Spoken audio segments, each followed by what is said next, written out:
ધોરણ 7 પાઠ 2 દિલ્હી સલ્તનત સ્વઅધ્યયન પોથી એનું સોલ્યુશન। પ્રશ્ન 1 નીચે આપેલા દરેક પ્રશ્નના ઉત્તર માટે આપેલા વિકલ્પોમાંથી સાચો વિકલ્પ શોધી લખો। 1 કુતબુદ્દીન ઐબકના મૃત્યુ માટે નીચે પૈકી કયું કારણ સાચું છે?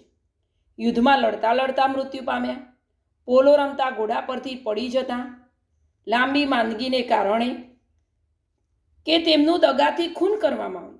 તો બી આવશે, પોલો રમતા ઘોડા પરથી પડી જતા। 2 ગુલામ વંશનો સાચો સ્થાપક કોને માનવામાં આવે છે? કુતબુદ્દીન ઐબક, રઝિયા સુલતાન, ઇલ્તુત્મિશ કે ગિયાસુદ્દીન બલબન? તો સી ઇલ્તુત્મિશ। 3 જલ્પને દિલ્હી સલ્તનત પર શાસન કરેલ વંશની યાદી તૈયાર કરવી છે। ગુલામ વંશ પછી કયો વંશ લખે તો એ સાચી યાદી બનશે? ખલજી વંશ, તુગલક વંશ, સૈયદ વંશ કે લોધી વંશ? તો એ ખલજી વંશ। 4 મુહમ્મદ બિન તુગલકના સમયમાં ભારતની મુલાકાતે આવનાર મુસાફર કોણ હતો? ફાહિયાન, મેગેસ્તનીસ, ઈસિંગ કે ઇબ્ન તુતા? તો ઇબ્ન બતુતા। 5 દિલ્હી સલ્તનતનો પ્રથમ અફઘાન શાસક કોણ હતો? ઇલ્તુત્મિશ, બહલોલ લોદી, અલાઉદ્દીન ખલજી કે ખિજ્ર ખાં? તો બહલોલ લોદી। 6 તમે અજમેરમાં કુતબુદ્દીન ઐબક નિર્મિત કઈ મસ્જિદની મુલાકાત લેશો? મોટની મસ્જિદ, ઢાઈ દિન કા ઝોંપડા, કુવતુલ ઇલ્સામ કે આમાંની એક પણ નહીં? તો બી ઢાઈ દિન કા ઝોંપડા। 7 વિજયનગર સામ્રાજ્યની સ્થાપના કોને કરી હતી? અહમદ શાહ, કૃષ્ણદેવરાય, હરિહાર બુક્કારાય કે પુલકેશી બીજો? તો હરિહર રાય અને બુક્કારાય, સી। 8 આંધ્રના ભોજ તરીકે કોને ઓળખવામાં આવે છે? બુક્કારાય, હરિહર રાય, કૃષ્ણદેવરાય કે બહમન શાહ? તો સી આવશે, કૃષ્ણદેવરાય। 9 બહમની વંશના કયા શાસકે પોતાની રાજધાની ગુલમર્ગથી બીડર ફેરવી હતી? અહમદ શાહ, મુહમ્મદ શાહ બીજો, બહમન શાહ કે મુહમ્મદ શાહ ત્રીજો? તો આવશે એ અહમદ શાહ। 10 નીચે પૈકી કયું સ્થાપત્ય અલાઉદ્દીન ખિલજી નિર્મિત નથી? અલાઉદ્દીન દરવાજો, સીરીનો કિલ્લો, હોજે ખાસ કે બડા ગુંબજ? તો ડી આવશે, બડા ગુંબજ। હવે પ્રશ્ન નંબર 2 છે યોગ્ય શબ્દો વડે ખાલી જગ્યા પૂરો। કુતબુદ્દીન ઐબકના અવસાન પછી તેનો ગુલામ અને જમાઈ ખાલી જગ્યા ગાદી આવ્યો? તો ઇલ્તુત્મિશ। દિલ્હી સલ્તનતનો ખાલીગ્યા શાસક સાહિત્ય અને કલાનો પોષક હતો? તો બલબન। 3 ખલજી વંશનો સૌથી મહત્વાકાંક્ષી શાસક ખાલીગ્યા હતો? અલાઉદ્દીન ખલજી। 4 ફિરોઝશાહ તુગલકના અવસાન પછી ખાલી જગ્યાએ દિલ્હી પર આક્રમણ કર્યું? તૈમુરલંગ। 5 વિજયનગર સામ્રાજ્યનો સર્વશ્રેષ્ઠ શાસક ખાલી જગ્યા હતો? કૃષ્ણદેવરાય। બી મને ઓળખો। 1 હું દિલ્હીની ગાદીએ આવનાર પ્રથમ મહિલા શાસક છું? રઝિયા સુલતાના। 2 મારી યોજનાઓ ઇતિહાસમાં તરંગી યોજનાઓ ગણાય છે? મહમ્મદ તગલક। 3 હું દિલ્હી સલ્તનતનો અંતિમ શાસક છું? ઇબ્રાહિમ લોદી। 4 હું હરિહાર રાય અને બુક્કારાયનો ગુરુ છું? સ્વામી વિદ્યારણ્ય। હવે સી છે નીચેના દરેક વિધાનના ખોટા શબ્દ પર છેકો મારી વિધાન ખરું બનાવો। તો 1 ઇલ્તુત્મિશે પોતાની રાજધાનીનું સ્થળાંતર લાહોરથી દિલ્હી કર્યું, એટલે અજમેર છેકી દેવાનું। 2 દિલ્હી સલ્તનતમાં સુલતાનનો પ્રધાનમંત્રી વજીર કહેવાતો, એટલે અમાત્ય છેકી દેવું પડશે। 3 વિજયનગર તુંગભદ્રા નદીના કિનારે આવેલું છે, એટલે બ્રહ્મપુત્રા ખોટું છે। 4 મુહમ્મદ શાહ ત્રીજાના સમયમાં બહમની સત્તા મજબૂત થઈ હતી, એટલે કમજોર ખોટું છે। હવે પ્રશ્ન નંબર 3 સલ્તનત કાળમાં દિલ્હી પર કયા 5 વંશોનું શાસન હતું? તો સલ્તનત કાળમાં દિલ્હી પર ગુલામ વંશ, ખલજી વંશ, તુગલક વંશ, લોદી વંશ અને સૈયદ વંશ, આ 5 વંશોનું શાસન હતું। કુતુબ મિનાર કયા સ્થળે આવેલો છે? તે કેટલા માળનો બનેલો છે? તો કુતુબ મિનાર દિલ્હીમાં આવેલો છે, તે 7 માળનો બનેલો છે। 3 દિલ્હી સલ્તનતમાં સ્થાયી સેનાની શરૂઆત કોણે કરી હતી? દિલ્હી સલ્તનતમાં સ્થાયી સેનાની શરૂઆત અલાઉદ્દીન ખલજીએ કરી હતી। 4 પાણીપતનું પ્રથમ યુદ્ધ કોની વચ્ચે થયું હતું? પાણીપતનું પ્રથમ યુદ્ધ બાબર અને ઇબ્રાહિમ લોદી વચ્ચે થયું હતું। 5. સલ્તનત યુગમાં મંત્રીમંડળમાં કયા કયા વિભાગોનો સમાવેશ થાય છે? સલ્તનત યુગમાં મંત્રીમંડળમાં કેન્દ્રીય, પ્રાંતિક અને સ્થાનિક એમ 3 વિભાગોનો સમાવેશ થતો હતો. 6. તુઘલક વંશના શાસન દરમિયાન દિલ્હીની આસપાસ કયા નગરો વિકસાવવામાં આવ્યા? તો તુઘલક વંશના શાસન દરમિયાન દિલ્હીની આસપાસ તુઘલકાબાદ, ફિરોજાબાદ, હિસાર, જૌનપુર, ફિરોજપુર, ફતેહાબાદ જેવા નગરો વસાવ્યા હતા. 7. હરિહરરાય અને બુક્કારાય કયા વંશના શાસકો હતા? હરિહરરાય અને બુક્કારાય સંગમ વંશના શાસકો હતા. 8. કૃષ્ણદેવરાયે વિજયનગર પાસે કયા નગરની સ્થાપના કરી હતી? તો કૃષ્ણદેવરાયે વિજયનગર પાસે નાગલપુર નામનું નગર વસાવ્યું હતું. 9. વિજયનગર સામ્રાજ્યનો વિનાશ કયા યુદ્ધમાં થયો હતો? વિજયનગર સામ્રાજ્યનો વિનાશ તાલીકોટાના યુદ્ધમાં થયો હતો. 10. બહમની સામ્રાજ્ય કયા કયા 5 સ્વતંત્ર રાજ્યોમાં વિભાજિત થયું હતું? બહમની સામ્રાજ્ય બીજાપુર, અહમદનગર, ગોલકોંડા, બીડર અને બરાર એમ 5 સ્વતંત્ર રાજ્યોમાં વિભાજિત થયું હતું. બંધ બેસતા જોડકા જોડો. ઇલ્તુત્મિશ તો સી આવશે રજિયા સુલતાનાના પિતા.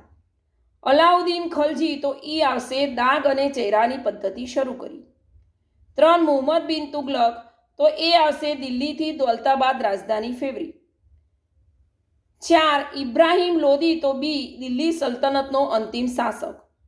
5. ગિયાસુદ્દીન બલબન તો ચહેલગાનનું વિસર્જન કર્યું એટલે ડી. પ્રશ્ન નંબર 4. નીચે આપેલા પારિભાષિક શબ્દોની સમજૂતી આપો. વજીર તો સુલતાનનો પ્રધાનમંત્રી વજીર કહેવાતો, જે વહીવટી તંત્રનો વડો હતો. ઇક્તા તો સલ્તનત કાળમાં પ્રાંતને જાગીરમાં વહેંચવામાં આવતું, જેને ઇક્તા કહેવામાં આવતું. ઇક્તાનો વડો ઇક્તેદાર કે મુક્તિ કહેવાતો. હવે બી છે નીચેના વિધાનો માટે કારણો આપો.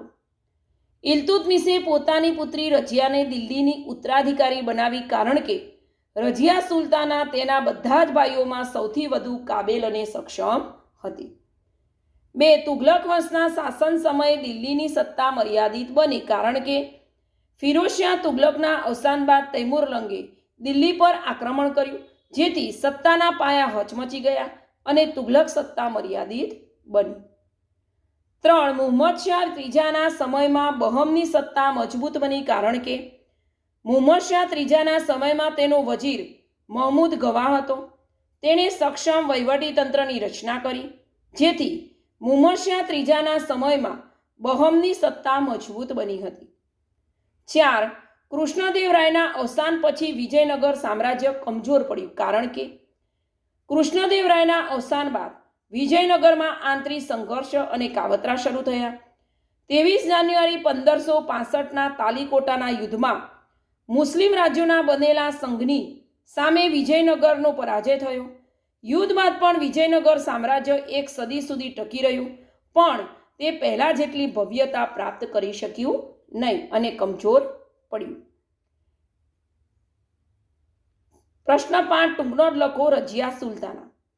ઇલ્તુત્મિશના અવસાનના થોડા સમય બાદ તેની પુત્રી રજિયા સુલતાના દિલ્હીની ગાદીએ આવી, જે દિલ્હીની ગાદીએ આવનાર પ્રથમ મહિલા શાસક હતી. એ સમયના ઇતિહાસકાર મિન્હાજે સિરાજ પણ સ્વીકારે છે કે રજિયા સુલતાના તેના બધા જ ભાઈઓમાં સૌથી વધુ કાબેલ અને સક્ષમ હતી. આમ છતાં એક મહિલા શાસનકર્તા તરીકે માન્યતા મળવી મુશ્કેલ હતી. દરબારીઓ પણ તેને સ્વતંત્ર શાસક તરીકે સ્વીકારવા રાજી ન હતા. અમીરોની સત્તા લાલસા અને સતત ચાલતા વિદ્રોહોએ તેના શાસનનો અંત આણ્યો. 2 છે વિજયનગર સામ્રાજ્ય. હરિહરરાય અને બુક્કારાય નામના 2 ભાઈઓએ ઈસવીસન 1336માં તુંગભદ્રા નદીના કિનારે પોતાના રાજ્યની રાજધાની બનાવી વિજયનગર સામ્રાજ્યનો પાયો નાખ્યો. શરૂઆતમાં આ નગર તેમના ગુરુ સ્વામી વિદ્યારણ્યના નામ પરથી વિદ્યાનગર તરીકે ઓળખાયું. પાછળથી તેમના સમ્રાટોની લશ્કરી સફળતાના કારણે તે વિજયનગર તરીકે ઓળખાયું. હરિહરરાય અને બુક્કારાય સંગમ વંશના રાજા હતા. વિજયનગર સામ્રાજ્યમાં સંગમ વંશ, સાલુમ વંશ, તુલુમ વંશ અને અરવિંદુ વંશે શાસન કર્યું. હરિહરરાય પ્રથમ અને બુક્કારાયના રાજ્યને સામ્રાજ્ય બનાવવામાં મહત્વનું યોગદાન આપ્યું. હવે ત્રીજું છે કૃષ્ણદેવરાય. તુલુમસમાં કૃષ્ણદેવરાય જેવા શ્રેષ્ઠ શાસક થયા, જે માત્ર તુલુમસનો જ નહીં, સમગ્ર વિજયનગર સામ્રાજ્યનો સર્વશ્રેષ્ઠ શાસક સાબિત થયો. એટલું જ નહીં, તેને ભારતના એક મહાન શાસક બનવાનું ગૌરવ પણ મળ્યું. તેણે શાસન દરમિયાન અનેક વિજયો હાંસિલ કર્યા. કૃષ્ણદેવરાયનું મોટાભાગનું જીવન યુદ્ધભૂમિ પર પસાર થવા છતાં તેણે વહીવટીતંત્રની ઉપેક્ષા કરી નહોતી. તેણે રાજ્યમાં તળાવો, નહેરો ખોદાવી, ખેતીવાડીને સમૃદ્ધ કરી, કેટલાક અયોગ્ય વેરાઓ નાબૂદ કરી પ્રજાનો પ્રેમ મેળવ્યો. વિજયનગરની પાસે નાગલપુર નામનું નગર વસાવ્યું અને તેને વિવિધ ઇમારતો અને મંદિરોથી શણગાર્યું. કૃષ્ણદેવરાય પોતે વિદ્વાન હતા. તેમણે સંસ્કૃત અને તેલુગુ ભાષામાં કેટલાક ગ્રંથો લખ્યા હતા. તેના સાહિત્ય કલાના ઉત્તેજનના કારણે તે આંધ્રના ભોજ તરીકે ઓળખાયા. હવે 4 છે સલ્તનત કાળના સ્થાપત્યો. તો દિલ્હી સલ્તનત સમયગાળા દરમિયાન કિલ્લાઓ, મસ્જિદો, મકબરા, મકાનો, બગીચા, દરવાજા, મિનારાઓ વગેરે જેવી સ્થાપત્ય કલાના દ્રષ્ટિએ નોંધપાત્ર કૃતિઓ તૈયાર થઈ. કુતબુદ્દીન ઐબકના સમયમાં દિલ્હીમાં કુવત ઉલ ઇસ્લામ નામની મસ્જિદનું નિર્માણ થયું. ઐબકે બંધાવેલ બીજી મહત્વની ઇમારત કુતુબ મિનાર છે. કુતબુદ્દીન ઐબક નિર્મિત એક અન્ય ઇમારત ઢાઈ દિનકા ઝોપડા નામની મસ્જિદ અજમેરમાં આવેલી છે. ખલજી વંશ દરમિયાન અલાઈ દરવાજા, સિરી નામનો કિલ્લો, સિરી નામનું નગર, હોજે ખાસનો સમાવેશ થાય છે. તુઘલક શાસન દરમિયાન તુઘલકાબાદ, ફિરોજાબાદ, હિસ્સાર, જૌનપુર, ફિરોજપુર, ફતેહાબાદ વગેરે નગરો વસાવ્યા. સૈયદ અને લોદી વંશના વખતે બંદેખાનનો ગુંબજ, બડા ગુંબજ, મોઠની મસ્જિદ અને સિહાબુદ્દીનનો મકબરો મુખ્ય છે. હવે પ્રશ્ન 6 છે નીચે આપેલ ભારતના નકશામાં નીચે મુજબના મધ્યકાલીન સ્થળો દર્શાવો. તો અહમદનગર છે, નકશાની અંદર અહમદનગર છે, પછી છે દિલ્હી, પછી ગોલકોંડા, પછી છે અજમેર અને દૌલતાબાદ. આ સ્વાધ્યાયન પોથીનો સ્વાધ્યાય સાંભળવો, સમજવો અને પાકા કરવાનો પ્રયત્ન કરવો.